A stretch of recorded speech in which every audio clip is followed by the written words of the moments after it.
नमस्कार दोस्तों, राम राम। ये केबीएस के आए हुए क्वेश्चन हैं पुराने, ठीक है। तो चलिए देख लेते हैं। तरीका क्या रहेगा, पहले खुद से करने की कोशिश करेंगे, इसके बाद में फिर आंसर देखेंगे। और जैसे कि जो पीआरटी की लगी थी ना 21 से 28 को 2023 में, उसके पूरे क्वेश्चन देख चुके हैं। टीजीटी के देख चुके हैं, केबीएस के, पीजीटी के देख चुके हैं, पूरे क्वेश्चन देख चुके हैं, मनोविज्ञान के, कंप्यूटर के और हिंदी व्याकरण के, है ना, पेडागोजी या फिर शिक्षा शास्त्र, ठीक है। ईएमआरएस के देख चुके हैं, क्योंकि ईएमआरएस का जनरल पार्ट एक था सबका। अगर टीजीटी का है तो अलग अलग सब्जेक्ट का अलग अलग नहीं था, एक था। तो जैसे कि टीजीटी का देख लिया आपने तो सब सब्जेक्टों का टीजीटी क्लियर है, पीजीटी क्लियर, लाइब्रेरियन का देख लिया, हॉस्टल वार्डन का देख लिया, ठीक। तो ईएमआरएस क्लियर। तो अब ये कुछ क्वेश्चन रहे हैं, चलिए देख लेते हैं। ये बताइए, क्रिया प्रसूत सिद्धांत है वो किसका था? क्रिया प्रसूत है ना, क्रिया। तो ये स्किनर का है, स्किनर, क्रिया प्रसूत स्किनर का है। जीन पियाजे का कौन सा है? जीन पियाजे का है संज्ञानात्मक। जैसे कि जीन में नया आ रहा है ना, नए, तो इसका मतलब है संज्ञानात्मक जो सिद्धांत था वह जीन पियाजे का है, ठीक है।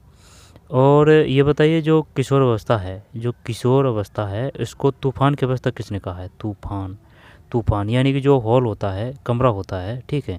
तो भाई जो हॉल है ना उसमें तूफान आ गया, तो यानी कि जो हॉल है, जेडी हॉल ने कहा है, ठीक, किशोर अवस्था को तूफान की अवस्था, ठीक है।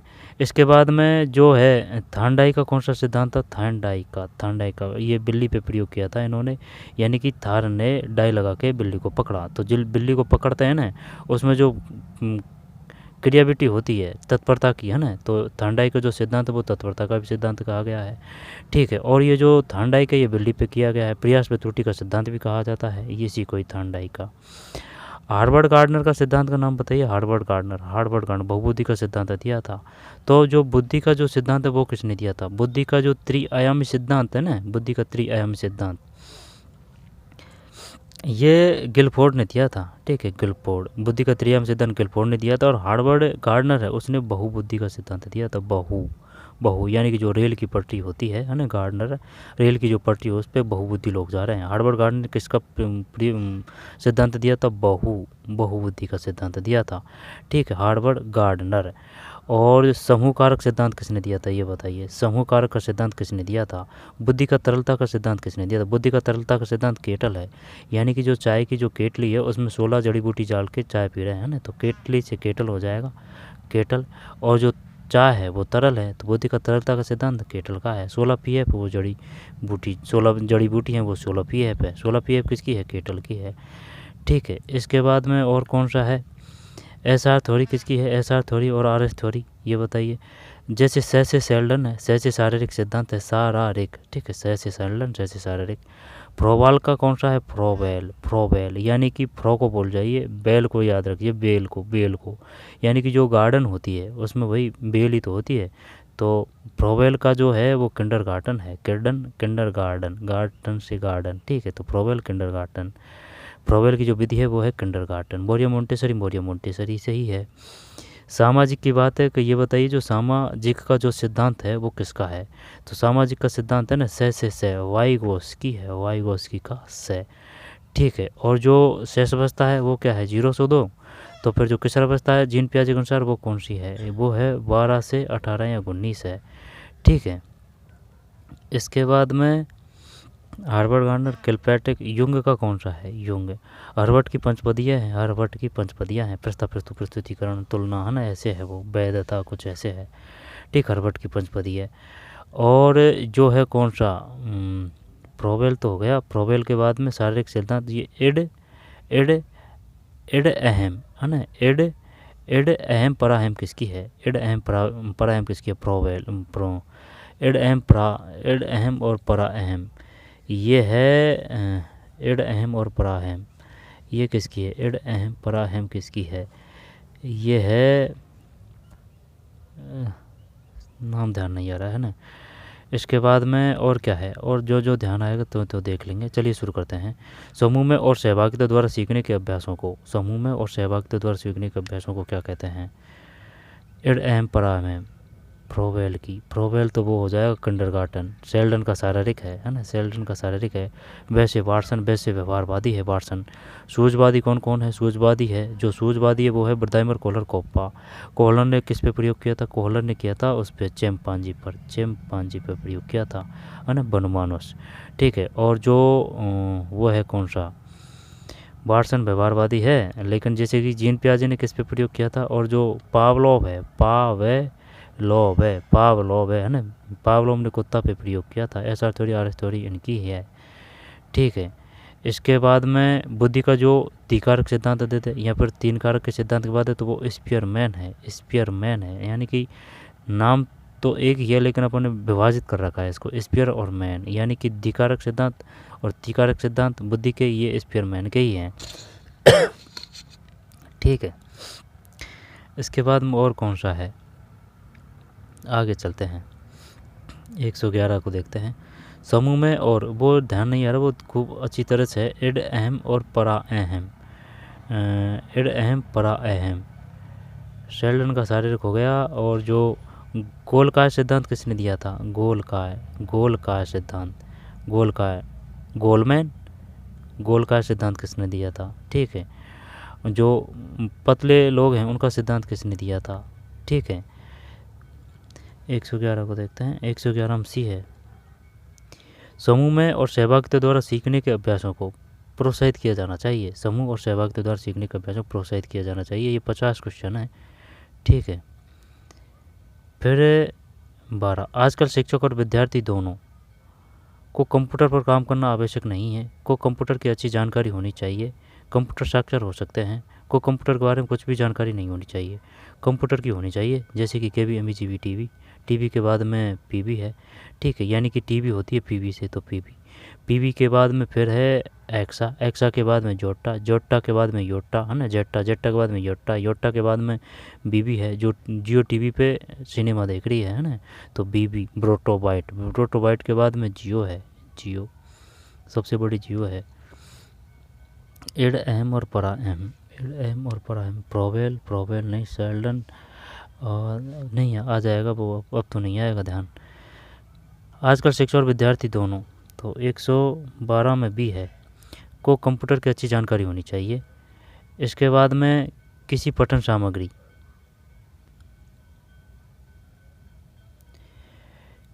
सामग्री को एक दौर में पढ़ना पढ़ाई के रूप में जाना जाता है।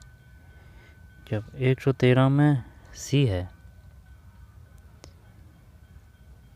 ठीक है, 113 में सी, किसी पठन सामग्री को एक दौर में, ये बताइए डिस्क्वेल के लिए वो तो गणित से है ना, उसमें कोई दिक्कत, ग्राफिया वो लिखने से संबंधित है, डिस्ग्राफिया लिखने से, डिस्क्वेल के लिए गणित से। डिसलेक्सिया वो पढ़ने से आएगा या फिर बोलने से आएगा, डिसलेक्सिया। डिस्प्रेक्सिया देगा ना, प्रे से पेशिया हैं वो, है ना, पेशियाँ हैं। डिस्प्रेक्सिया है ना, डिस्प्रेसिया पैसे पेशियाँ हैं, पेशियों से संबंधित है डिस्प्रेक्सिया, डिसलेक्सिया अलग है। और एक और क्वेश्चन आया था कि चल भाई ये बता, जो डिस्ग्राफिया है ना, डिस्ग्राफिया है, यानी कि जो डिस्ग्राफिया है वो किस वजह से होता है, यानी कि जिसको लिखने में असुविधा है वो है, या फिर जिसकी मांसपेशियों की वजह से उसको लिखने में समस्या है वो है। जब ये ना लिखने की समस्या है मांसपेशियों, ये माना था भाई उसने। किसी पठन सामग्री को एक दौर में पढ़ना और पढ़ाई के रूप में जाना जाता है। समूहित अंतरालित क्या है इसमें, 113 में सी, अंतरालित है। किसी पठन सामग्री को एक दौर में पढ़ना अंतरालित पढ़ाई के रूप में जाना जाता है, पढ़ना पढ़ाई के रूप में जाना जाता है, अंतरालित मतलब किसी पठन सामग्री को एक दौर में पढ़ना अंतरालित पढ़ाई के रूप में जाना जाता है। पाठचर्या निर्माण का कार्य माना जाता है, एक नेमी कार्य, एक विशेषता कार्य नहीं है ना, माना जाता है विशेषता कार्य, एक अत्यधिक विशेषता वाला कार्य, यही करते हैं पाठचर्या निर्माण, कैरिकुलम। 114 एक अत्यधिक विशेषज्ञता वाला कार्य, विद्यार्थियों की प्रशंसा की जानी चाहिए, तो फिर विद्यार्थियों की प्रशंसा की जानी चाहिए एकांत में, अलग से तो नहीं, एकांत में नहीं, लोगों के बीच में की जानी चाहिए, 15 में सी। फिर क्योंकि वो इतना इफेक्टिव नहीं रहेगा ना अगर आप एकांत में करेंगे, तो समूह के बीच में अगर प्रशंसा करेंगे तो उसका बच्चे पे ज़्यादा प्रभाव पड़ेगा। विद्यार्थियों की समूह सक्रियता से निपटने के क्रम में उनके बारे में निम्नलिखित में से कौन सी कथन सही है। बताइए क्या करें। विद्यार्थियों की समूह सक्रियता से निपटने को क्रम निम्नलिखित कौन से कथन सही है।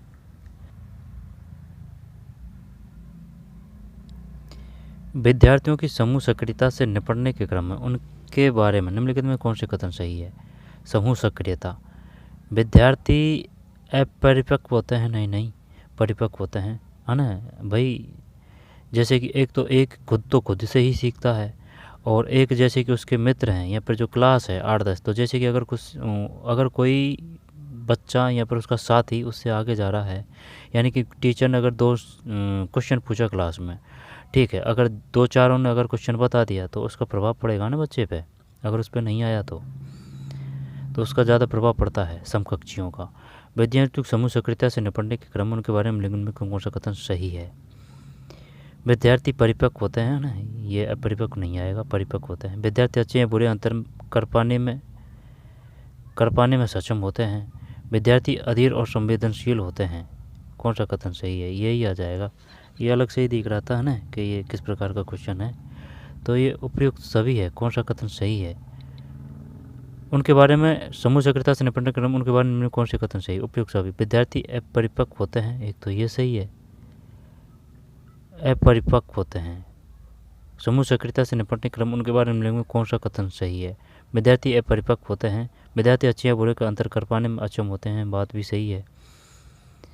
जैसे कि 10-12 बच्चे हैं, उनका ग्रुप बना दिया, तो उनको अगर काम देंगे आप, ठीक है, पर्यावरण से संबंधित, तो वो नहीं कर पाएंगे भाई, इतने ट्रेंड थोड़ी होते हैं वो। विद्यार्थी अधीर और संवेदनशील होते हैं, सभी है कि भाई ये कैसे होगा, ऐसे गलत हो जाएगा तो टीचर क्या कहेगा।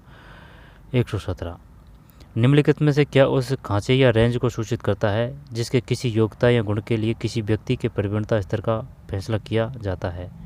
ग्रेड और अंक दोनों है 17 में, सी ए और बी दोनों। स्कूल पाठ्यपुस्तकालय का एक शैक्षणिक तंत्र है। थोड़े मूल्य, अल्प मूल्य, ज़्यादा मूल्य नहीं, विचारणीय है, डी 18 में, 18 में डी। शिक्षण के प्रति अति सक्रिय रवैये नज़रिए का अर्थ है गतिविधियों के माध्यम से सीखना। सशक्त और प्रभावशाली शिक्षण के प्रति अति सक्रिय तो ज़्यादा ही सक्रिय अच्छी बात नहीं है, सक्रिय ही काफ़ी है। देखते हैं ADHD। शिक्षक अनिवार्य तो ऊर्जावान और अति सक्रिय हो। विषय अति सक्रिय होने चाहिए, न कि स्थिर शांत। क्या करें इसमें। शिक्षण के प्रति अति सक्रिय रवैया नज़रिए का अर्थ है, क्या इसमें ये सी कर दें। 119 में बी है, बी का मतलब है ये सशक्त और प्रभावकारी शिक्षण के प्रति अति सक्रिय रवैये नज़रिए का अर्थ है सशक्त और प्रभावकारी शिक्षण। दोबारा देखते हैं। शिक्षण के प्रति अति सक्रिय रवैये नज़रिए का अर्थ है सशक्त और प्रभावकारी शिक्षण। सशक्त प्रभावकारी शिक्षण। 20, निम्न में से कौन सा महत्वपूर्ण प्रभाव शिक्षण की प्रभावकारिता पर निर्भर करती है। निम्न में से कौन सा महत्वपूर्ण प्रभाव शिक्षण की प्रभावकारिता पर निर्भर करती है। निम्नलिखित में कौन सा महत्वपूर्ण प्रभाव शिक्षण की प्रभावकारिता पर निर्भर करती है। विद्यालय की संरचना, शिक्षक को विषय की समझ, शिक्षक की योग्यता, शिक्षक की लिखावट। प्रभावकारिता पर निर्भर करती है। विद्यालय की संरचना कोई दिक्कत नहीं है ना, शिक्षक को विषय की समझ, ये फ़र्क पड़ेगा। शिक्षक की योग्यता, शिक्षक की लिखावट से इतना भी ज़्यादा फर्क नहीं, इनको भूल जाते हैं। विषय की समझ होना चाहिए भाई। शिक्षक की योग्यता शिक्षक की प्रभावकारिता पर निर्भर करती है। देखते हैं योग्यता करें, बी करते हैं। 120 बी है, शिक्षक को विषय की समझ। शिक्षण का मुख्य उद्देश्य क्या होना चाहिए। छात्रों को परीक्षा पास करना नहीं, अच्छे नोट बोलकर लिखवाना नहीं, विषय से संबंधित अपेक्षित सूचनाएं मुहैया कराना, छात्रों की सोचने की, ये बेस्ट है। 121 में डी है, ठीक है, सोचने की शक्ति विकसित करना। शिक्षक निम्नलिखित के लिए शिक्षण संबंधी सहायता का उपयोग करते हैं। छात्रों को प्रभावित करने के लिए शिक्षण को रोचना, ये हो सकता है। छात्रों को एकाग्रचित बनाने के लिए ये भी सही है, इनमें से कोई नहीं। शिक्षण संबंधी सहायता का उपयोग करते हैं छात्रों को प्रभावित करने, शिक्षण को रोचक, एकाग्रचित करें क्या फिर, एकाग्रचित अभी होने को तो ये तीनों ही से लग रहे हैं, प्रभावित करने के लिए, ठीक, रोचक बनाने के लिए, एकाग्रचित बनाने के लिए, यही करते हैं तीन। 122 में गलत है भाई, शिक्षण को रोचक बनाने के लिए है, शिक्षण को रोचक बनाने के लिए। फिर अनुसंधान से पता चलता है कि हमारी पढ़ाई का हिस्सा दृश्य और श्रव्य अंगों के माध्यम से ग्रहण किया जाता है। 60% है भाई ये। अगर दृश्य यानी कि देखते भी हैं सुनते भी हैं तो 60% अपन कैच करते हैं, ठीक है। सुनते हैं तो फिर वो 30-35 पे आ जाता है। 123 में डी, ये 95 में है। अच्छा, अनुसंधान से पता चला है कि हमारी पढ़ाई का 95% हिस्सा दृश्य और श्रव्य अंगों के माध्यम से ग्रहण किया जाता है, ठीक है, ये तो कोई दिक्कत नहीं है। अनुसंधान से पता चला है कि सीखने की प्रक्रिया में एक प्रबल चर संभवतः योग्यता से भी ज़्यादा महत्वपूर्ण चर है। अपेक्षा, अभिप्रेरणा, निरुत्साह, अनभिज्ञता, निरुत्साह, ये होना चाहिए अभिप्रेरणा। चॉइस में सी है, अभिप्रेरणा है। वर्ग कक्षा माहौल परिवेश में एक सकारात्मक पढ़ाई वातावरण स्थापित और मजबूत करने के शिक्षक के अधिकार को निश्चयात्मक अनुशासन। वर्ग कक्षा माहौल परिवेश में एक सकारात्मक पढ़ाई वातावरण स्थापित और मजबूत करने के शिक्षक के अधिकार को निश्चयात्मक अनुशासन।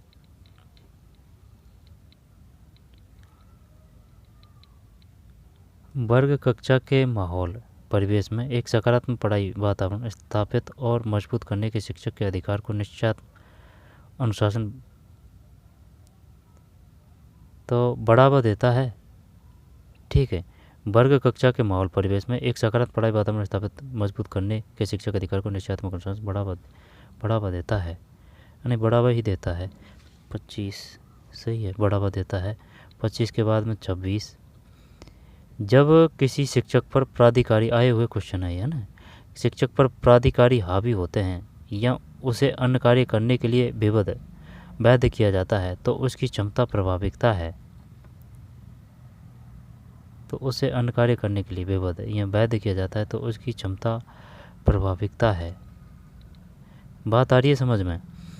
जब किसी शिक्षक पर प्राधिकारी यानी कि ये अधिकारी की बात कर रहा है, प्राक को हटा देते हैं, हावी होते हैं या उन्हें अन्य कार्य करने के लिए बाध्य किया जाता है तो उनकी क्षमता प्रभावित होती है, बिल्कुल प्रभावित होती है। कई गुना बढ़ती है, घटती है, अंशतः बढ़ती है, घटती।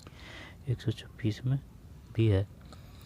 फिर छात्रों में भ्रम व श्रम मेहनत की भावना विकसित करने के लिए एक शिक्षक को क्या करना चाहिए? तो मेहनत करने वाले लोगों को उदाहरण देना चाहिए,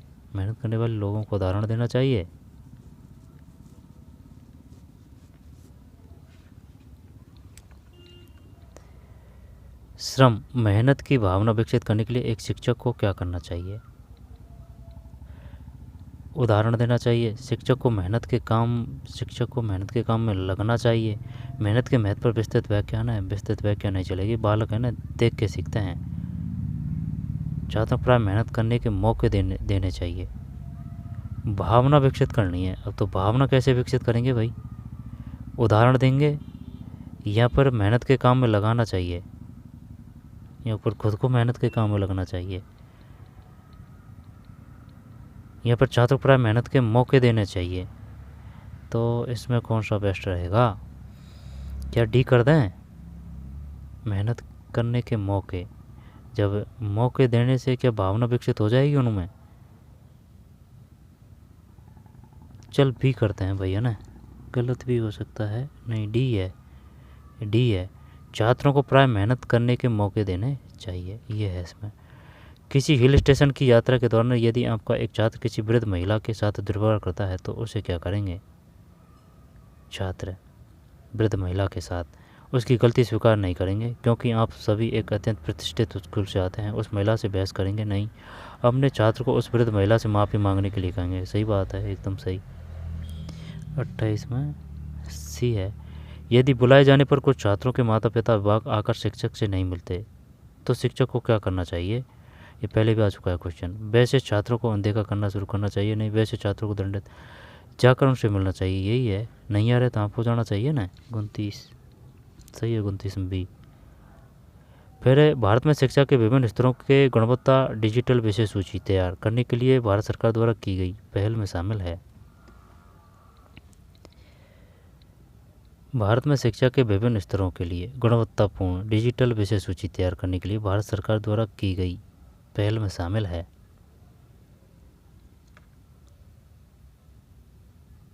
पहल में शामिल है 130 में डी है।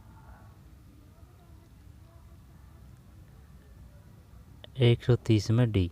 दोबारा से देखते हैं। भारत में शिक्षा के विभिन्न स्तरों के लिए गुणवत्तापूर्ण डिजिटल विषय सूची तैयार करने के लिए भारत सरकार द्वारा की गई पहल में शामिल है। डी में क्या है? उपयुक्त सभी है, सभी को पढ़ लेते हैं। तो भारत सरकार का साक्षर पोर्टल, प्रौद्योगिकी के बल पर बेहतर सीखने संबंधी राष्ट्रीय कार्यक्रम,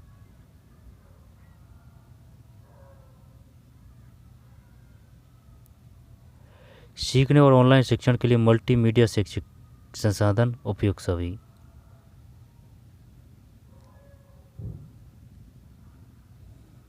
उपयुक्त सभी है। स्कूलों में सूचना एवं संचार प्रौद्योगिकी शिक्षकों को मुहैया कराते हुए उन्हें अपने प्रचलनों का रूपांतरण करने का अवसर प्रदान करती है। अपने प्रचलनों का रूपांतरण करने का अवसर प्रदान करती है।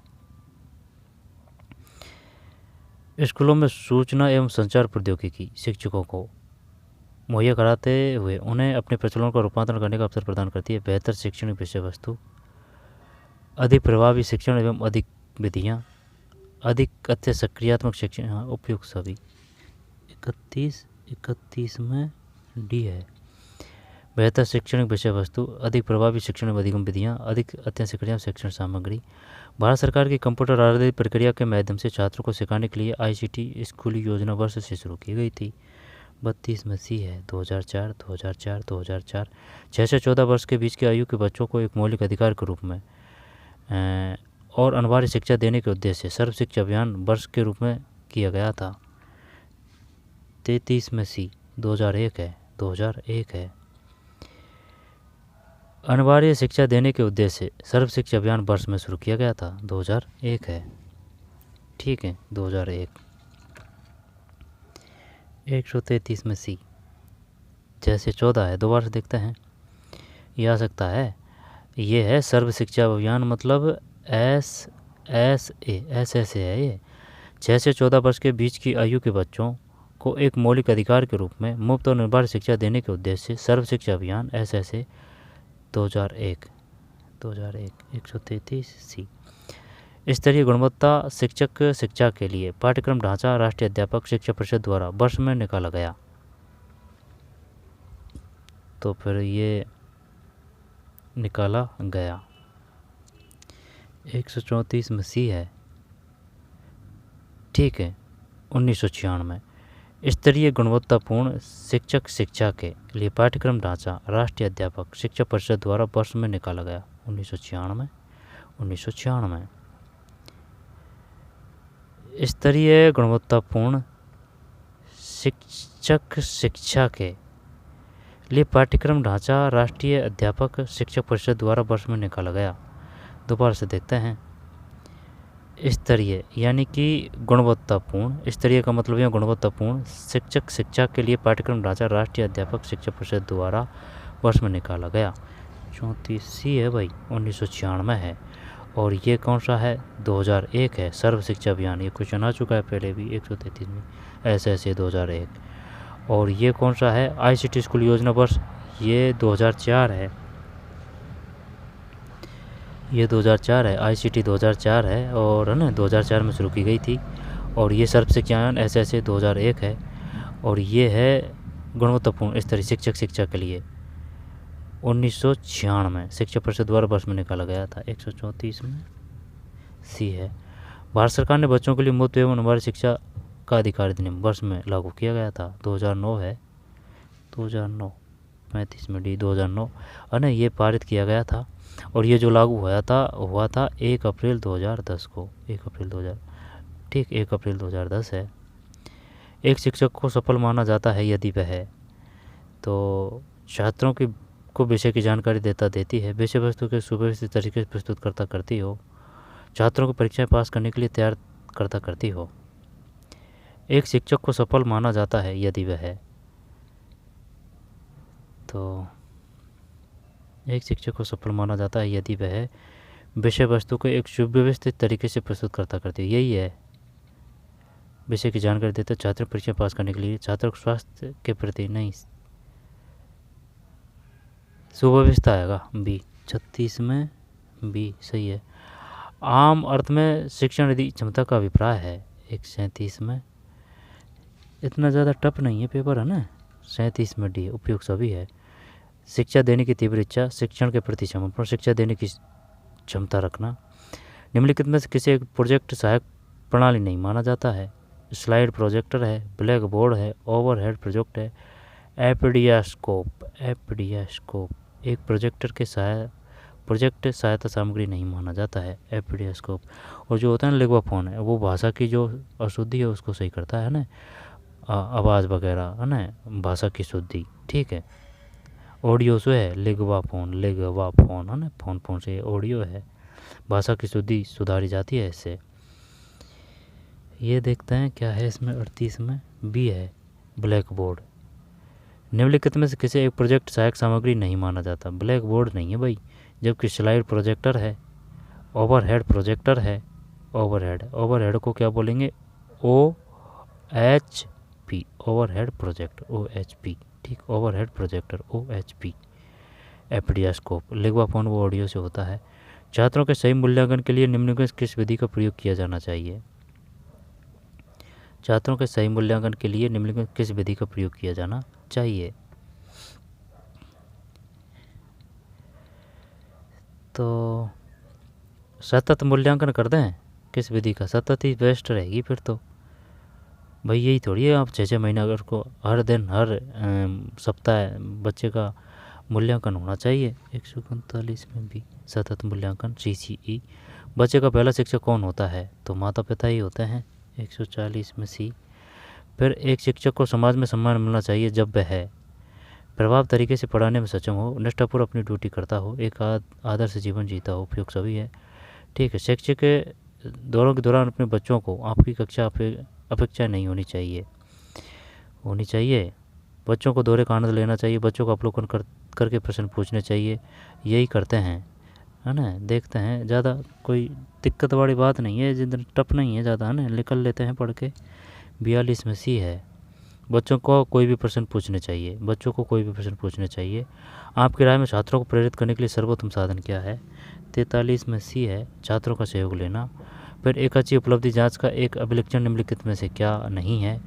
तो विधि, मान्यता, विश्वसनीयता, वैधता, व्यापकता है ना। ताता ज़्यादा आएंगे, जैसे कि वस्तुनिष्ठता, विश्वसनीयता, वैधता, व्यापकता। ठीक है। विधि मान्यता वही हो जाएगा, दी अर्थ नहीं होना चाहिए। 144 में सी है। समाज को एक एजेंट के रूप में स्कूल का प्राथमिक कार्य है। सामाजिक स्थिरता बनाए रखना, बच्चों में व्यावसायिक सक्षमता का एक पर्याप्त स्तर है ना। व्यावसायिक का ये ध्यान आया जो 5-3-3-4 जो नई शिक्षा नीति है उसके तहत जो 2035 है ना, उसके तक आपको जो व्यावसायिक शिक्षा है वो 50% करने का लक्ष्य रखा गया है सरकार के माध्यम NEP 2020 के तहत। NEP का फुल फॉर्म क्या है? 45 में डी है। स्कूल का प्राथमिक कार्य है बच्चे को अपने परिवेश समझने में मदद देना। समाज के एक एजेंट के रूप में स्कूल का प्राथमिक कार्य है बच्चों को अपने परिवेश समझने में मदद देना। ठीक, एजेंट रूम स्कूल का प्राथमिक कार्य है। 45 में डी, बच्चों को अपने परिवेश समझने में मदद देना। निम्न में कौन सा गुण एक शिक्षक के लिए सबसे अनिवार्य माना जाता है? 46 में डी है। इनमें कौन सा गुण एक शिक्षक के लिए सबसे अधिक माना जाता है? तो जैसे 45 है, ये तो डी है। ठीक, बच्चों को अपने परिवेश समझने में मदद देना, समाज के एक एजेंट के रूप में स्कूल का प्राथमिक कार्य है। निम्न में से कौन सा गुण एक शिक्षक के लिए सबसे अनिवार्य माना जाता है? विशेषज्ञ होना चाहिए। लेकिन अब जो 2025 में क्वेश्चन आते हैं ना, वो तगड़े आते हैं भाई। जब वो ऑप्शन इस प्रकार से देते हैं जो ये भी फिर नहीं करना होता है, क्योंकि ऑप्शन क्वेश्चन हमेशा ऑप्शन के हिसाब से देना होता है भाई। 146 में डी है। उसे भरपूर धैर्य संयम होना चाहिए। निम्न में से किसे है ना, संयम की बात है, देख ले इसमें भी संयम ही है, ना कि उसे विषय का विशेषज्ञ होना चाहिए। अब काफ़ी ये करेंगे। निम्न में कौन सा गुण एक शिक्षक के लिए सबसे अनिवार्य माना जाता है? अब ये होना भी चाहिए, वेस्ट होना चाहिए, ये विद्वान भी होना चाहिए। ठीक है। और उसे अनिवार्य रूप से अच्छे पहनावे वाला नहीं, ये तो बिल्कुल नहीं। संयम माना है भाई इसने 46 में। ठीक है, कुछ भी मान सकता है वो, कभी तो ये मान लेता है और ज़्यादातर तो यही मानता है वो, ये जो है ना कौन सा विशेषज्ञ होना चाहिए। ठीक है, संप्रेषण कौशल अच्छा होना चाहिए। निम्न में किसे आप अधिगम की सबसे उचित परिभाषा मानेंगे? तो आचरण संबंधी प्रवृत्ति में सुधार, विशिष्ट हुनर का विकास, समस्या हल करना, ये बेस्ट रहेगा। बच्चों को कोई समस्या दे दी, फिर उसको हल कराया, फिर समझा। 47 में आचरण संबंधी प्रवृत्ति में सुधार सबसे उचित ये है। किसे आप अधिगम की, है ना, लर्निंग की बात है, सबसे उचित परिभाषा मानेंगे आचरण संबंधी प्रवृत्ति में सुधार। वो ये अब इसमें वो नहीं पूछ रहा है, अपन ने बताया था वो अपनी जगह सही है। इसमें ये पूछ रहा है कि भाई आपको पता कैसे चलेगा कि भाई बच्चा का अगर व्यवहार सही है तो हाँ भाई प्रवृत्ति में सुधार हो रहा है। शिक्षा का मुख्य उद्देश्य होता है व्यक्ति का विकास करना, ज्ञान का, व्यक्तित्व का। तो ज्ञान का ही नहीं करते हैं ना, व्यक्तित्व का होना चाहिए इसमें। शरीर बुद्धि में तो बिल्कुल नहीं है व्यक्तित्व। तो व्यक्तित्व का करें या फिर ज्ञान का करें, व्यक्तित्व करें या फिर ज्ञान करें। बोध, ज्ञान मतलब बोध यानी कि नॉलेज, या फिर पर्सनैलिटी। व्यक्ति को इंग्लिश में क्या बोलेंगे, व्यक्तित्व को क्या पर्सनैलिटी बोलेंगे? ज्ञान करते हैं 48 में। ये व्यक्तित्व भी है भाई, व्यक्तित्व। ठीक है, व्यक्तित्व है। शिक्षा का मुख्य उद्देश्य होता है व्यक्ति के व्यक्तित्व। ठीक है, ज्ञान ही नहीं है। अब न कभी कभी वो इस प्रकार से भी दे देता है जैसे कि रटना है ना, रटना से संबंधित वो रटना नहीं देगा तो फिर वो ये दे देगा याद करना। ठीक, तो याद करना भी वो रटना ही मानता है। कोई व्यक्ति एक प्रभावकारी तरीके से एक हुनर कैसे सीख सकता है? खुद करके सीख सकता है, सबसे बेस्ट तो यही है। 50 में डी। ठीक, खुद करके। कोई व्यक्ति एक प्रभावकारी तरीके से एक हुनर कैसे सीख सकता है? विकासशील देशों के लिए आईसीटी में वैसे बच्चों के लिए शिक्षा अनुभव को बढ़ावा देने की संभावना है। तो 150 में डी है, उपयुक्त सभी। जो ग्रामीण और दूरदराज के स्थानों में रहते हैं, जिनकी सीखने संबंधी विशेष आवश्यकताएं होती है, जो शारीरिक रूप से अक्षम होते हैं। विकासशील देशों के लिए आईसीटी में वैसे बच्चों के लिए शिक्षा अनुभव को बढ़ावा देने की संभावना है, जिनकी सीखने की संबंधी विशेष आवश्यकता होती है, जो ग्रामीण और दूर दराज के स्थानों में रहते हैं, जो शारीरिक रूप से अक्षम होते हैं। अब है ना हिंदी व्याकरण के कुछ क्वेश्चन हैं, ये पेपर था, रोक के अच्छी तरीके से देख के पढ़ लेना भाई। ठीक है, 2015 का है ये, KBS का है ये, मनोविज्ञान पेडागोजी है ना, वही देखी है अपन ने। अब है ना हिंदी व्याकरण के क्वेश्चन देखेंगे। ठीक है, ये रीजनिंग वगैरह है। ठीक, ये रीजनिंग है। इसके बाद में जीके के क्वेश्चन हैं जो वो तो नहीं आएंगे। तेलंगाना भारत का राज्य है, देख लेंगे अगर बढ़िया होंगे तो क्वेश्चन। बड्डी मोबाइल वॉलेट ऐप। फिर पहले हिंदी देखते हैं। देसी मुर्गी विलायती बोल, गजब। देसी मुर्गी विलायती बोल लेते हैं यहाँ से ही है चालू हिंदी। अनुरुक्ति, क्या करना है इसमें? ये विलोम शब्द लिखना है। अनुरुक्ति का विरक्ति कर देंगे, अनुरुक्ति का विरक्ति 16 में ए, अनुरुक्ति का 16 में ए। विपरीत शब्द का चयन करें। अनुरुक्ति का मतलब तो वो होता है ना, जैसे कि प्यार करना, प्यार नहीं करना, अनुरक्ति ये माना है भाई, अनुरक्ति। और ये कर रहा है विपरीत शब्द का चयन उसके नीचे दिए विकल्पों से कीजिए अनुरक्ति का। तो 16 में तो ए है अनुरक्ति का, अनुरक्ति यानी कि प्यार लगाव। अब ये विरक्ति होनी चाहिए भाई, है ना, विरक्ति करेंगे अपन। ठीक है, स्वप्न का वो है, स्वप्न का जागरण है, ध्यान नहीं आएगा। स्वप्न का निद्रा, स्वप्न का जागरण करते हैं। 17 है ना, जागरण है। और ये अनुरक्ति का विरक्ति आएगा, त्रुटि होगी 17 के बाद में फिर 18। आंखें बिछाना है, बाट जो होना है आंखें बिछाना 18 में ये है। छाती पीटना, ये तो ललकारना, हारने मारना, चुनौती देना। छाती छाती पीटना। तो फिर हार नहीं मानना, ललकाना, छाती पीटना, छाती पीटना, छाती पीटना। क्या करें अब इसमें, विलाप करना करें क्या? तो फिर देखते हैं। हाँ सही है भाई, छाती पीटना मतलब विलाप करना है। ठीक है, विलाप करना, छाती पीटना, विलाप करना। तलवा सह लाना, तो दवा लगाना, उपचार करना, खुशामद है ये तो। 20 में सी खुशामद करना है। हाथ कंगन को आरसी क्या, प्रत्यक्ष प्रमाण की आवश्यकता नहीं। 21 में सी है, प्रत्यक्ष प्रमाण की आवश्यकता नहीं। ये है, प्रत्यक्ष प्रमाण की आवश्यकता नहीं। हाथ कंगन को आरसी क्या। देसी मुर्गी विलायती बोल, तो फिर देसी मुर्गी विलायती बोल, कम कीमत में अच्छी वस्तु, उम्मीद से बढ़कर, बेमेल बातों का मेल, अनोखी चीज़ दिखाना। देसी मुर्गी विलायती बोल, देसी तो मुर्गी है और विलायती बोल, कम कीमत में अच्छी वस्तु, विलायती बोल, उम्मीद से बढ़कर, बेमेल बातों का मेल। देसी मुर्गी और विलायती बोल, अनोखी चीज़ दिखाना। क्या ये करें? देसी तो मुर्गी है और विलायती बोल है। ठीक है, यानी मुर्गी है जो विलायती बोल पड़ रही है, बेमेल बातों का मेल। यही करते हैं। 22 सी सही है, बेमेल बातों का मेल। एक तो करेला दूजे नीम चढ़ा, तो बुरे के साथ और बुरे का मेल, यही है। समान गुण वाले दो अत्यंत नहीं, यही। 23 में सी है। फिर शुद्ध है और शब्द बरतने वाले विकल्प का चयन कीजिए। तो शुद्ध बरताना है भाई इसमें। अभिव्यक्ति, अभिव्यक्ति, अभी ये तो बिल्कुल नहीं है। अभिव्यक्ति, अभिव्यक्ति, अभिव्यक्ति, ये बड़ी मात्रा दे रखी है इसने। अभिव्यक्ति, क्या करें इसमें? अभिव्यक्ति, क्या ये सी सही है? अभिव्यक्ति, अभिव्यक्ति, अभिव्यक्ति, सी करते हैं। चॉइस गलत, छोटी मात्रा आएगी। अभिव्यक्ति, ठीक है, ये अभिव्यक्ति है, छोटी मात्रा है। अभिव्यक्ति, अभिव्यक्ति, अभिव्यक्ति। फिर अवशिष्ट, तो अवशिष्ट के लिए ये नहीं है, ये भी नहीं है। अवशिष्ट, अवशिष्ट, अब ये नहीं।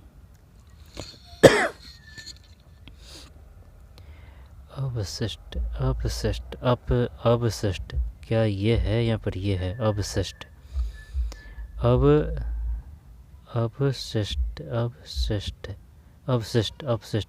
चल बी करते हैं। 25 सही है, अवशिष्ट। ठीक है, बी। फिर 26 है। रंगमंच पर पर्दे के पीछे का स्थान, वो तो नेपथ्य है। नेपथ्य पहले भी आ चुका है ये, नेपथ्य। जिसके सिर पर चंद्रमा हो वो चंद्रशेखर है, चंद्रशेखर है। चंद्रहास, चंद्रवदन। 27 में सी है, चंद्रशेखर। फेंक कर चलाए जाने वाला हथियार, जब है ना, इसमें ये है जैसे कि आप तलवार से लड़ रहे हैं, है ना, तलवार से लड़ रहे हैं। तो तलवार क्या है? तलवार है जो अस्त्र है, अस्त्र है। तलवार है जो अस्त्र है, शस्त्र है जो फेंक के है।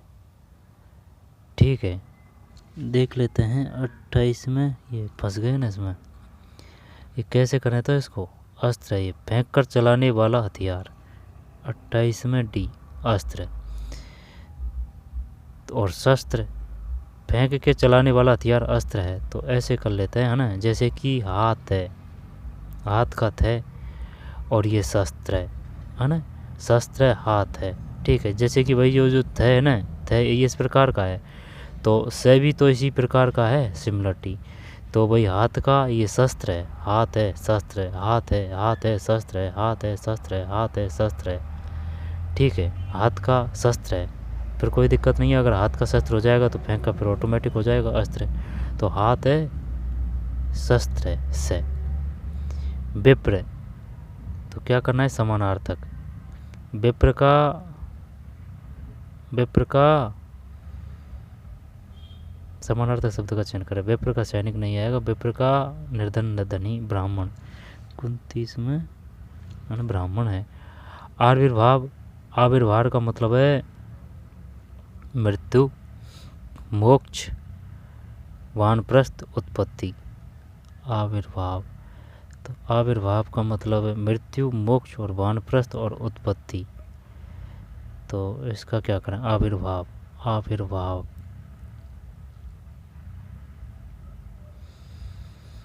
आविर्भाव। तो आविर्भाव का उत्पत्ति, उत्पत्ति ही करते हैं, उत्पत्ति। 30 सही है, आविर्भाव को उत्पत्ति है। हिंदी तो बढ़िया दी है। मार्क जुगर्बर्ग का संबंध किससे है? मार्क जुगर्बर्ग का संबंध फेसबुक से है, फेसबुक से है। फेसबुक तो हाँ फेसबुक है ना, मेटा। खिलाड़ी मैग्नस कार्लसन का संबंध किससे है? मैग्नस ये शतरंज से है। किस ई कॉमर्स कंपनी ने मोबाइल कॉमर्स फर्म पेटीएम 25% अंश स्वामित्व अर्जित किया है? 33 में ए है, अलीबाबा। निम्न कौन सा बैंक सार्वजनिक क्षेत्र का बैंक है? SBI है। 34 में सी, IDBI बैंक, IDBI बैंक है, IDBI बैंक। फिर ये अब उस समय की है ना, इनको छोड़ते हैं। ठीक है, कंप्यूटर के और क्वेश्चन है क्या इसमें? कंप्यूटर के क्वेश्चन, कंप्यूटर के किस योजना स्कीम भारत सरकार के वर्ष 60,000। फिर भारत सरकार के BSNL, नासा। फिर आर्थिक मामलों, विश्व का पहला जल आधारित भारत के एकमात्र, और नहीं है ना, इनको छोड़ते हैं। तो फिर तो यही था भाई, है ना। ठीक है, 2015 का है ये, 2015 का है, एक बार निकाल लेना। ठीक, आए हुए क्वेश्चन है 2015 का, ये पेपर था भाई। निम्नलिखित में कौन भारत रत्न पुरस्कार के विजेता नहीं है? विजेता नहीं है, लता मंगेशकर तो है, सचिन तेंदुलकर को भी मिल चुका है ना। तो ये पेपर था 2015 का। हाथ कंगन को आरसी क्या? देसी मुर्गी विलायती बोल। ये बढ़िया क्वेश्चन था। तो चलिए मिलते हैं कोई और वीडियो या पेपर में। धन्यवाद।